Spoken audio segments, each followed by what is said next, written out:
இனவாதம் பேசுகிற கட்சியாச்சே, உங்களுக்கு ஓட்டு போட்டால் ஜெயிச்சு வந்தீங்கன்னா என்ன ஆகுறது? நாங்கள்லாம் தெலுங்கர் மலையாளி எல்லாம் வெளியில் போயிடணுமா அப்படின்னு சில நண்பர்கள் கேட்குறாங்க. இந்த நாம் தமிழர் இயக்கம் கட்சி ஆரம்பித்து 15 வருஷத்துக்கு மேலே ஆகுது. இதுவரையும் பார்த்தீங்கன்னா இந்த நாம் தமிழர் சார்பாக எங்கேயுமே ஒரு சின்ன கலவரமோ அல்லது ஒரு தெலுங்கர்களை அடிச்சிட்டாங்கன்னோ அல்லது மலையாளியை விரட்டிட்டாங்கன்னோ எங்கேயுமே இதுவரையும் எந்த ஒரு பிரச்சனையும் நம்ம காதில் வாங்கியிருக்க மாட்டோம், கேட்டிருக்க மாட்டோம், ஊடகங்களில் பார்த்துருக்க மாட்டோம். அப்படி இருக்கும்போது அந்த பயம் ஒரு தேவையில்லாத பயம் அப்படின்னு தான் நம்ம சொல்ல முடியும்.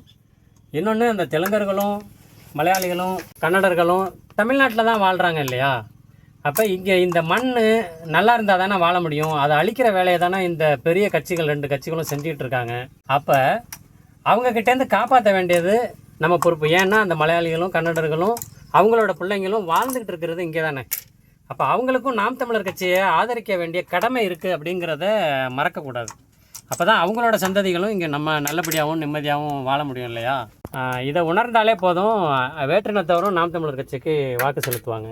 அப்புறம் இன்னொரு விஷயம் பார்த்தீங்கன்னா, தமிழ்நாட்டில் யாரும் வாழக்கூடாதுன்னு அந்த கட்சியினர் யாரும் சொல்லவே இல்லை. தமிழ்நாட்டை தமிழர்கள் ஆளணுங்கிறது தான் அந்த கட்சியோட வேண்டுகோள். அதுவும் வேண்டுகோளாக தான் வைக்கிறாங்க. அதனால் இதில் வேற்றினத்தவர்கள் பயப்பட வேண்டிய அவசியம் இல்லை. இன்னும் சொல்லப்போனால் அவங்களும் சேர்ந்து தான் நம்மளை ஆதரிக்கணும். அதை நாம் தமிழர் கட்சியை ஆதரிக்கணும். மறக்காமல் ஏற்கலப்பை வச்சுருக்கிற விவசாய சின்னத்துக்கு ஓட்டு போடுங்க.